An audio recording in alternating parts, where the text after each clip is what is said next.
I died. I am alive! I am back! I am too OP. I am the Avatar.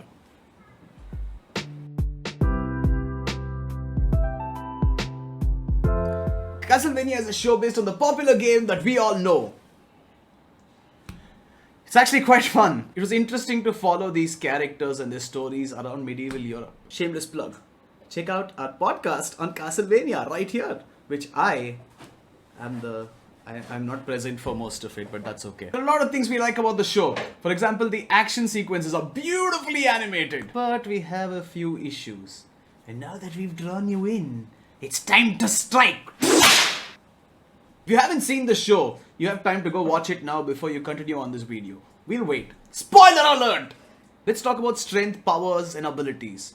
Usually it's supernatural, but sometimes it's physical. Characters vary in strength with how well they can use these abilities and how strong the abilities are. It's also based on the magic system of the world they're in. It's a very difficult thing to balance. Look at it like a game. Level 1 can use level 1 fire. Level 2 can use level 2 water. But level 2 can't use level 500 and 1000 everything, you know, it doesn't make sense that way. But if they are actually level 500 and 1000, why are they pretending to be level 1? Let's take Trevor for example. He is strong and he fights off monsters with some difficulty and he struggles more with others. But he can also light his whip on fire and one-shot giant demons? What? Why doesn't he just do that right from the start then? Doesn't seem to drain a lot of his energy. Alucard also uses Kaioken type moves only in special scenarios. But Sypha's powers are next level. Don't get me wrong, she's an amazing character, really powerful, we love her, but does she have an endless pit of magical energy? We understand that magic in Castlevania is about intent, but intent can't really make you the Avatar. For hundreds of years, the nations were at peace until one day Dracula attacked after his wife was burnt by the Fire Nation.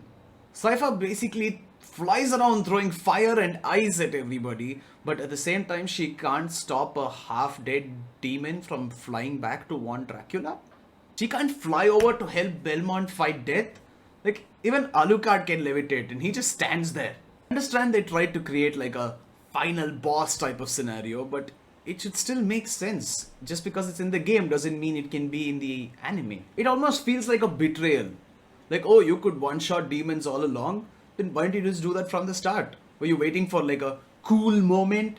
What if you died before that? When it comes to balancing abilities, we think the show tried to imitate the game. Yes, the show wouldn't have cool action sequences and would be much shorter if they could one-shot demons. Yes, we know that. But we would have loved to see the struggle. Like, you know, struggle and get more powerful. Demon Slayer had the same problem. Tanjiro was just powering up like he was popping rare candies every day. You need to grind a little.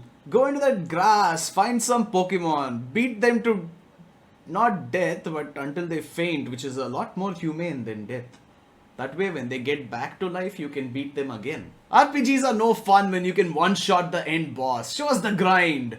I say this, but this script was written by Sid. I do not hold the same opinion. When I play Pokemon, I like to one-shot everybody and do not like struggle at all. Also, how the beep is Dracula alive at the end? Check out our podcast where we discuss topics like these and more. But that's it for this episode of Hot Potato. Let us know your thoughts about Castlevania in the comments down below. Like, share, follow, and we shall be back to take another dump on you next week.